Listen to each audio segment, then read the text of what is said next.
Hello everybody, SlimKirby here, and welcome to the final episode of the Animal Crossing Let's Play. We've lived 360 days in Popstar, and in just a few more, we will have spent an entire year in this lovely town of mine. It's been a wonderful ride, and I hope you all enjoyed your time here as much as I have. As usual, this is the abridged portion of this playthrough, which is heavily edited to cut down to just the essential content. But in the video description below, you can find links to all the stream sessions covered in this episode, as well as a master playlist of every stream recorded for this project. So check those out if you want to see the raw and unedited content. Aside from that though, let's finish up our adventures here in Popstar. Saturday, July 5th. With the 4th of July festivities over, it's time to take care of any loose ends before we wrap up this project for good. And to start, I decided to take today to go to the neighboring village of Pieces and see my friends over there for one last time. Plus, we have something to give Billy since he somehow left something behind. Before we left though, I did check out this weekend's camping villager and was quite satisfied to find Axel the elephant, another one of my favorites. In fact, he was actually my first villager in New Horizons alongside my feline waifu cat, so naturally I have some pretty strong ties to him. Unfortunately though, since he is a jock, I didn't have any games planned to play with him. It's still cool to see him though. Heading back to Pieces, we didn't have a Blanca visit this time, but that's fine, I didn't have any creative faces planned anyway, so we shot the breeze with Rover. He was the very first animal we talked to in this playthrough after all, so there was some symbolism there. When we got to Pieces, we said hello to Portia and Curly, and then we also talked to Billy again, and gave him his forgotten item. And even though this Lulu isn't our Lulu, we of course talked to Pieces Lulu for old time's sake. It's not every day that you interact with two different Lulus in one day, after all. I also decided to say hello to some other new villagers that moved into Pieces over time, like Camofrog, Rex, Patty and Pudge, who were both actually campers in Popstar at one point, and... wait a minute, Betty? Ava's first replacement? You moved here too? Wow, what are the chances of that? I mean, clearly this is another Lulu situation, but I don't know, considering we didn't really talk with Betty that much, this easily could have been the same Betty. That's at least how I'm looking at the lore anyway. I also managed to pick up a gyroid that John found that I hadn't gotten in my collection yet. No way I'm finishing this part of the catalog, but hey, one step closer at least. After all my business was done, I decided to go back home to Popstar. Of course, since I did visit another town, there was a piece of bad news I was expecting to get when I came home to Popstar.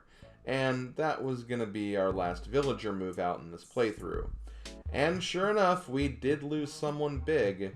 Thankfully not Cookie or Lily big, but our good old lovable boy Biscuit did decide to move to Pieces. You know, as hard as this was to see, I am completely okay with this. Remember, anyone who moves to a friendly village is not technically gone. They just live somewhere else now. So, thankfully Biscuit will remain eternal as far as I'm concerned.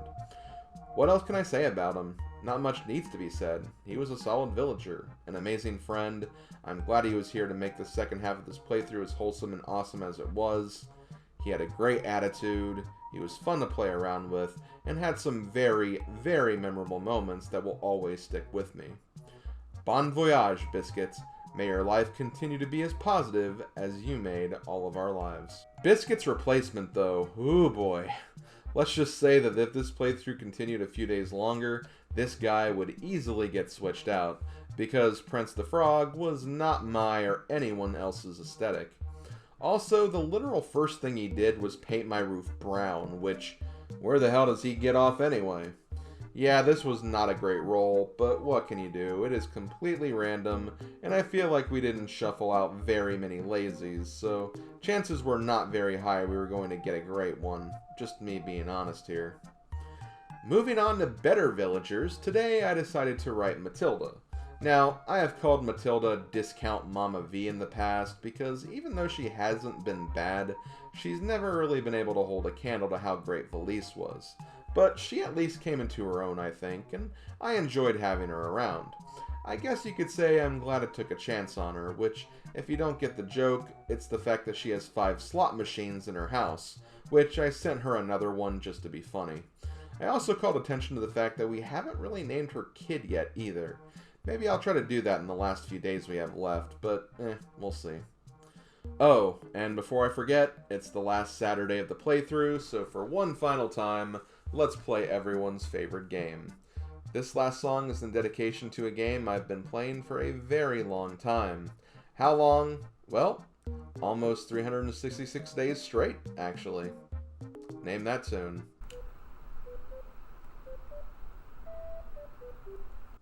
And since we have all the KK music, I decided to just have an encore of my favorite KK Slider song, Go KK Rider.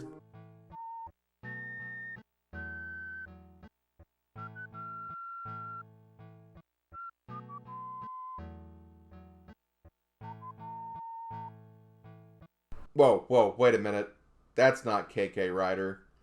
Oh, I forgot to type the exclamation mark, my bad. This is Go KK Rider.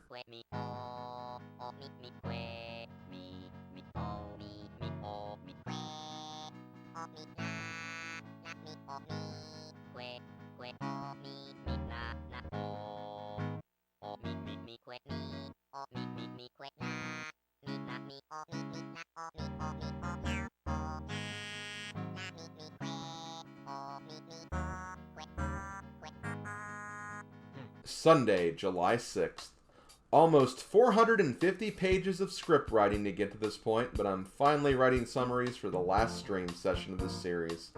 Seriously, this is the closest the ending has ever felt, folks. This day was honestly a bit all over the place, as I did a little bit of everything. But when I say little bit, I mean little, because I wouldn't say there was much to write home about. Prince easily continues to make a case for himself as my least favorite villager in all of Popstar's history, bringing up Biscuit's name in the process, the villager he replaced in the first place. Seriously, dude, you will never fill that good boy's shoes. And in addition to the goodbye letter I wrote today, I also wrote Lily a letter because she asked me for one in a favor. You bet I'm writing her a letter on the final day no matter what, but I think I could spare some ink for her today too. Also, despite it being turnip day, I didn't buy turnips because they were just a bit too pricey this week. Shame we won't have any final turnip spikes, but with over 9 million bells in my bank, I ask, do I really need it? Probably not. I also got a letter from my dear old dad today too. I swear, he writes you in this game, although sparingly, way more than I initially thought he did, which was a nice surprise. It was good to hear from him though, right before the end at least. Also, someone, probably Nook, complained about not being able to enjoy the fireworks because they were working during the festivities. To that I say, if you weren't so busy planning your terrible sales, you would have probably prepared for that and closed the shop during those hours. So that sounds more like a skill issue to me. I did make it to the shop today though, and item coded the last camping villager item, a propane stove complete with propane related accessories. Overall, I know I item coded a lot of these items, but I got more from the actual campers than I thought I would. So overall, I would say this was a successful item scavenge. Definitely prefer the process for igloo villagers, since the igloo was at least a daily thing, but it was nice to get some variety at least. Today's goodbye letter went to Jeremiah, and I didn't have much to say to him. I don't think there was any villager in this playthrough that I felt so aggressively average about than Jeremiah himself. He just didn't really do anything, yet was in my town for more than 280 days. I guess he was a part of the cherry cult, and he did get me with that pitfall that one time, but seriously, that's about it. Oh well, he was still a part of my town, I guess, so goodbye to him just the same. I hope he enjoys the cactus I sent him. I also did Wisp tonight for the final time in this playthrough to get another Gyroid. Farewell, my ghostly friend. It's been fun using you to check stuff off of my catalog, even if literally 50% of these items were Gyroids. Monday, July 7th. Pretty quick day with some neighbor favor shenanigans in between. In fact, during these exchanges, I actually saw the insides of both Prince and Allie's houses, and they were both very intriguing. Allie just had a corner of all of her clothes, which probably not the most accessible way of getting your belongings, but I suppose it's organized. Prince's house was super organized though, although he did have 8 red armchairs in his house. Funnily enough, though, his entire layout was perfectly symmetrical, although he did swap some items around with other variations, like having both the ivory and ebony piano, and having different chess pieces for the corners. It was kinda cool. Probably the coolest thing about Prince, if I had to be honest. My goodbye letter today was for Vlad, and sure, while I did have to call out his nudist behavior, I will give him some more credit than that. This guy actually redeemed himself in my eyes. I was not a fan of him at all in my old Moe's bar town, but he really came into his own here, and I gained a bit more respect for him. Honestly, probably my favorite cranky villager I've had in this town, next to Mr. Nutcase himself, Ricky, of course. I also wrote Prince a letter today too, but it was admittedly a spam letter where I basically told him what everyone else was thinking. Let's be real. Tuesday, July 8th. Before I entered this day during the daylight, I decided to come on a bit early in the morning during the 4 a.m. and 5 a.m. hours, because I don't think we've heard the music for those time periods yet.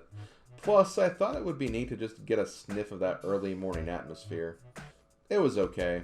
Really, the only problem with this time is that there is literally nothing happening during these hours. Most of your neighbors are asleep, and nothing is really open aside from the museum and post office. I did catch bugs, though, and even managed to get 2 giant beetles in the process, which gave me a nice influx of funds later on when Nooks did open its doors. Later on, when I came back, Katrina was in town and was looking like she was going to be our last special popstar villager. She gave me the fortune where female animals started crushing on me, yet I think Lulu was the only one who showed any interest. Which, hey, I have nothing against that. I'm not interested myself, but she's at least a nice enough gal that if it wasn't already someone else's, I'd at least think about it. I also did one final ball quest for Maddie, and thankfully the only difficulty was actually locating the ball. I definitely won't miss doing this fetch quest, that's for sure. For goodbye letters today, I actually wrote 2, one to Maddie and one to Bill. Both of these villagers have been around a really long time. In fact, next to Lily, I want to say they've been around the 3rd and 2nd longest respectively, so they've been a really big part of Popstar. Maddie's had an interesting road, being the quiet and shy girl with a crush on me, and while I never could reciprocate those feelings, I at least cared about her friendship enough to want to keep her happy, and I feel like during the course of this journey, she definitely showcased an upward trend of popularity with me, as well as my viewing audience. May was the month of Maddie, after all. Bill also had an interesting journey as well, but I admit a large part of what kept him relevant was the fact that I had him in other towns, and I liked him already.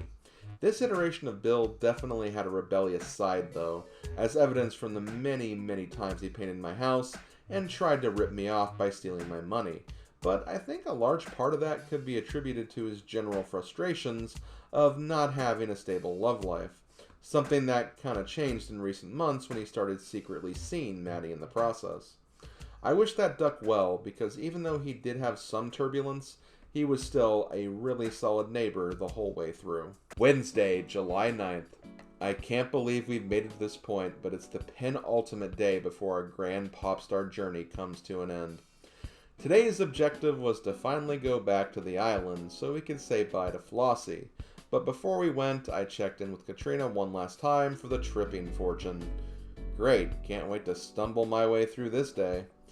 Anyway, we head for Ice Cream Isle, listening to Cap'n and his unhinged melodies one last time, and then make landfall to converse with our lovely mouse friend. Oh, Flossie, I know we didn't spend a whole lot of time together, and as I've said before, if you weren't locked to the islands, perhaps a much stronger bond could have developed between us.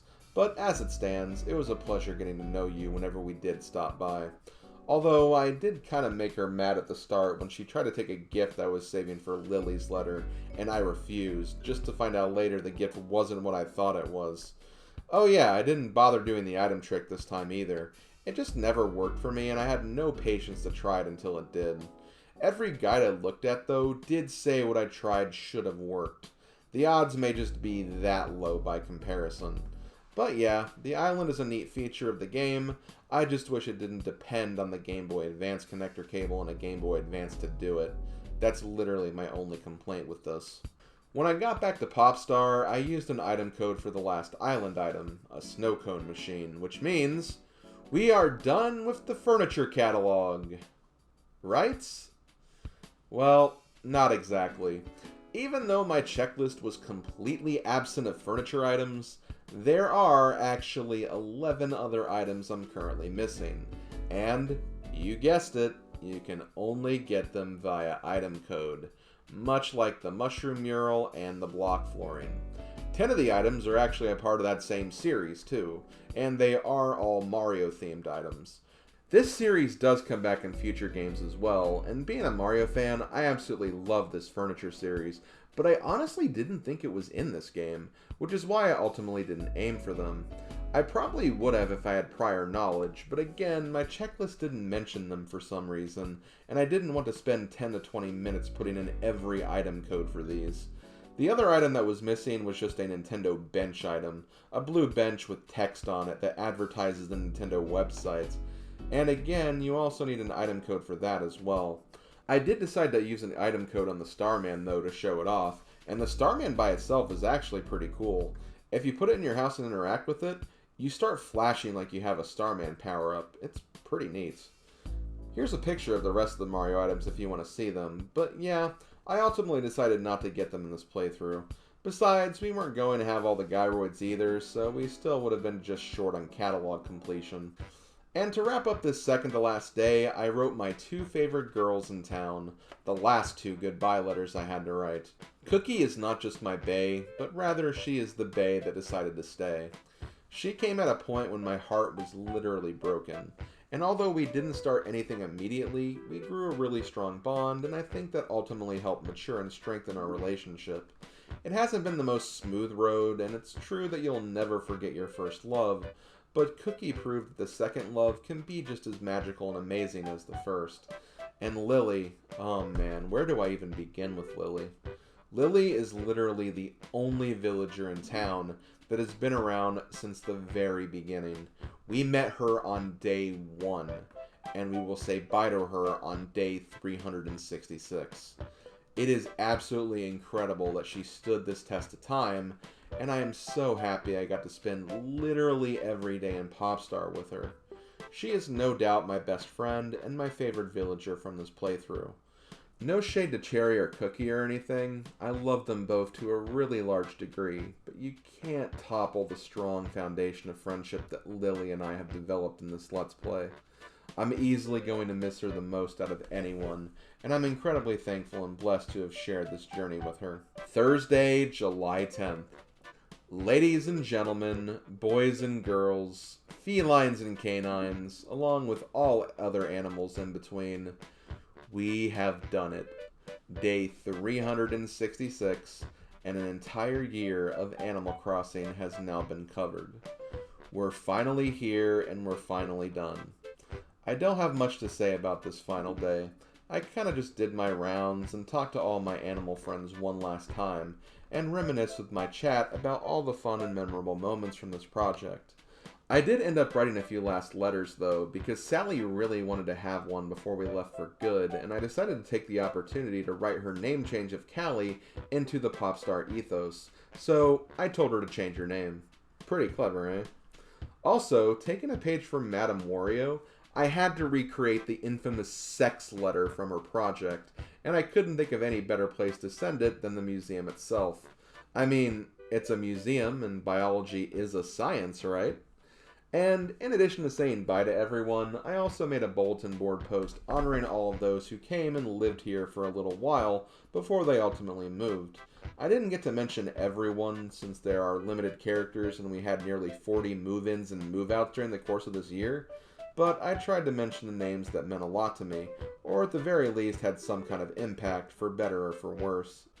After that, though, I didn't have much else to say, so I wrapped up my time here and signed out for the day and also for the year.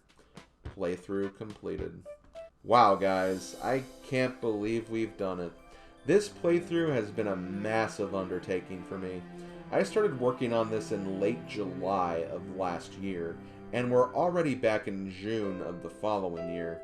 This is hands down the biggest playthrough I've ever done, with literally hundreds and hundreds of hours of content, and pretty much double that in terms of general production of that content. I knew that when I wanted to cover Animal Crossing, I wanted it to be big, and that's exactly what I got from this. Most importantly though, I wanted it to be fun, and that's exactly what I got from it. It was hard work, don't get me wrong, and there were times where I literally felt that I had bitten off way more than what I could chew, and that I was going to be working on this for all eternity. But after getting into the groove of things, taking a few breaks here and there, or just in general stepping back a little when things got too hectic, things really fell into place, and the enormous support I got from you guys, especially my regular stream viewers, really helped push me forward despite what could have been massive burnout. And I thank all of those who were around to help keep my sanity during those trying times. Overall, we achieved many, if not all of my goals with this playthrough. In fact, there weren't many unturned stones remaining in terms of stuff I had to show off.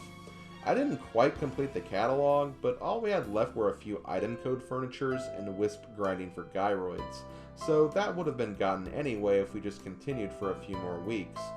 But for my actual goals, we lived through every day of a normal calendar, even a leap year at that.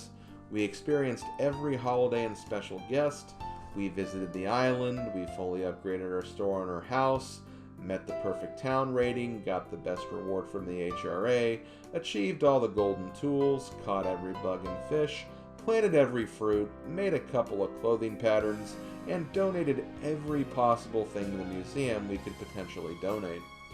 That's a lot of freaking stuff to do, and there were things that were infinitely more challenging than others, so I think I went above and beyond in terms of covering all that stuff. Sure, I probably didn't show off everything. In fact, there was someone during the final streams who was being really insistent that I show off specific pieces of dialogue with certain characters, but again, this playthrough wasn't about showing off every little thing this game had to offer.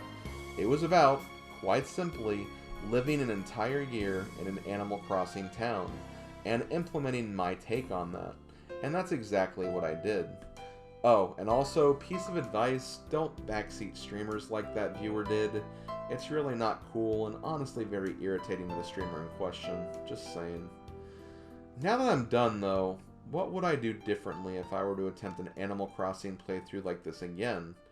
Most likely with another game of the series. Well, the easy answer to that question is that I wouldn't try to show or live through every single day again. That's a lot of stuff to cover, and as wide of a scope as Animal Crossing has, it doesn't have enough content to fill in every void or day of the calendar. And that's not even a problem with the first game either. When I played New Horizons for an entire year when that game first came out, there were some days where I literally just rushed through my dailies and turned the game off right afterwards. So even in modern games, there's still only so much you can do before the gameplay becomes monotonous and repetitive. So another playthrough doesn't need that amount of coverage. I think I would also spend a bit more time developing lore and backstory for the villagers in my town. I did plenty of that in this playthrough. Heck, that was probably my favorite aspect of this playthrough. But I think I could have done more because it was that engaging. Every villager having a personality or some kind of story associated with them really highlighted them as the stars of the playthrough. And it was those villagers like Lily, Cherry, Ava, Cookie, Freya, Maddie that a lot of people really seem to love and resonate with. So I'd probably try to highlight those aspects a little more in future playthroughs. A lot of the task-based objectives, like paying off my house, getting all the tools, filling up the creature logs, and experiencing all the holidays, are things that don't really need to be changed, because those things make sense as content and things to work towards. Completing the catalog, as I said before, was never a main objective, rather something extra to aim for when I realized my main objectives were wearing a bit thin. Yet I still had the ultimate objective of making it through an entire year, so I needed something to focus on. In future games, I just don't want to depend on luck or RNG to try and complete something, especially considering I don't think you have the luxury of item codes or even Wisp to help you out. And don't get me started on the art forgeries. Ugh. Let's just say completing the museum will probably only remain completed in this Let's Play, and this Let's Play alone. I also thought the general format of this playthrough was a good idea too. It definitely added more work for me overall, but I like being able to give people the option of all the raw content, or this abridged content, or for those who really love this journey, both of the extremes. If I do cut down on the amount of days for the overall coverage though, I do think that kind of puts the necessity of these abridged videos at question a bit, so that'll probably be a main consideration of mine whenever I decide to start planning another playthrough. There's lots of stuff to consider, but I have plenty of time to figure it out. Speaking of which, if that wasn't obvious enough, there is no way in hell I'm doing another Animal Crossing game anytime soon. Almost 11 months of work, guys. Yeah, I need a huge break after that. Hell, I'd sooner work on another Pokemon game, Fire Emblem game, or even just another big-time RPG, all at the same time, mind you, than work on another Animal Crossing project right now. Hey, at least there would be some variety there between the games, am I right? However, despite my chronic need for a much-desired break, I did really enjoy myself, and I'm really going to miss this playthrough. We made so many awesome memories together, and I enjoyed the journey from the very beginning to the very end. And whenever we come back, I think we'll continue to enjoy ourselves in this amazing series by Nintendo. And with that, this has been SlimKirby. Thank you guys so much for joining me on this adventure, and I'll see you around for the next one, for whatever and whenever that might be. I'll see you fine folk next time, and from me and all of my lovely animal friends in Popstar, we wish you only the best moving forward. Later, folks.